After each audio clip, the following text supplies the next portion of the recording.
নাই যেখানে না গেছি এখনো আমার সাথে রিলেশন রাখবে না, আমার কথা বলবে না, বিয়ে করবে না। এখন কি আমার করণীয়? আমার তো মরণ ছাড়া কোনো উপায় নাই। আপনার নাম কি? ও আমার সতীত্ব নষ্ট করছে, ও আমার বিয়ে করবে। আপনার নাম কি? আমার নাম ফারজানা। আপনার বাবার নাম কি? আব্বুর নাম ফারুক হাওলাদার। গ্রাম শোনাওতো। সোনাউটা। আপনি কার সাথে রিলেশন? আজকে এখানে কেন আসছেন? আসছি বাইজিতের সাথে আমার রিলেশন, ওর বিয়ে করতে। বাইজুতের আব্বার নাম কি? মানিক মোল্লা মেবি। আচ্ছা, তাহলে ওই আপনি এখানে আসছেন কোন সময়? কালকে দুপুরে। কি জন্য আসছেন? আসছি বিয়ের দাবিতে। আপনার সাথে তার সাথে কতদিনের সম্পর্ক 2 ছিল? বছরের।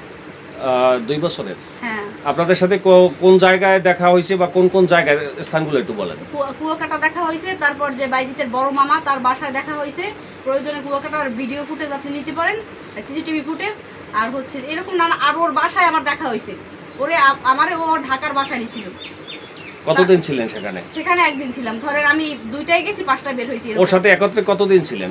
ওর সাথে একত্রে তা অনেকবার থাকছি, 5-6 বার। আপনি ওর সাথে একত্রে থাকছেন কি জন্য? মানে কোন লোভে আপনাকে? ও আমারে বলছে বিয়ে করবে কুয়াকাটা যাওয়ার আগে। আমি বলছি কোর্ট ম্যারেজ করো। বলছে যে কুয়াকাটা থেকে এসে কোর্ট ম্যারেজ করব, আমার আম্মুর কসম। তা আপনি প্রথমবার এই গেচিং খাওয়ার পরে আপনি প্রতারিত হওয়ার পরে দ্বিতীয়বার তার সাথে বিবাহ না করে কেন আবার অন্য জায়গায় গেলেন? না, তার সাথে আমার ওই কুয়াকাটা যাওয়ার আগেই লাশ ছিল। তারপর আর তার সাথে আমার কোথাও দেখা টাকা হয়নি। তাই শুরু থেকে আপনি বিবাহের চাপ দিছিলেন কি? হ্যাঁ, শুরু থেকে বিবাহের চাপ দিছি। তারপর কুয়াকাটা যাওয়ার আগেও আমি তারে বলছি।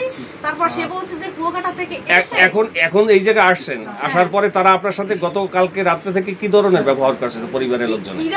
পরিবারে আমার হচ্ছে যে আম্মু টাম্মু তারা আমার অনেকই ভালো জানছে, যে বাইজিতের আম্মু বা বোন আমার 2-3 বার খাবার টাবার খাইছে। কিন্তু কি বলবো, ব্যবহার একটুও ভালো না। এইসব পরিবেশে আমি বড়ই হই নাই। আপনি আসলে আপনি বিবাহ হইলে এইবারই তাদের শাশুড়ি এবং ননদের সাথে কি থাকবেন না? হ্যাঁ, আমার বাইজি যেখানে রাখে ওইখানে থাকবো। আমি তো সে যদি এই জায়গায় রাখে তাহলে আপনি কেমনে মেলবেন? এখানে থাকবো। আপনি যেহেতু আপনার শ্বশুর বাড়ির দাবিতেই আসছেন, যেহেতু আপনার শাশুড়ির নামে বিরোধিতা করলে তো আপনি সেখানে থাকতে পারবেন না। না, আমি তার নামে বিরোধিতা করি না। আমি বলছি যে সে বা আপু বাইজিতের বোন তারা আসার পরে এখন আপনার সর্বশেষ দাবি কি? সর্বশেষ দাবি আমারে বিয়ে করতে হবে। বিয়ে না করলে বিয়ে না করলে আমি এখানে বসে আত্মহত্যা করব।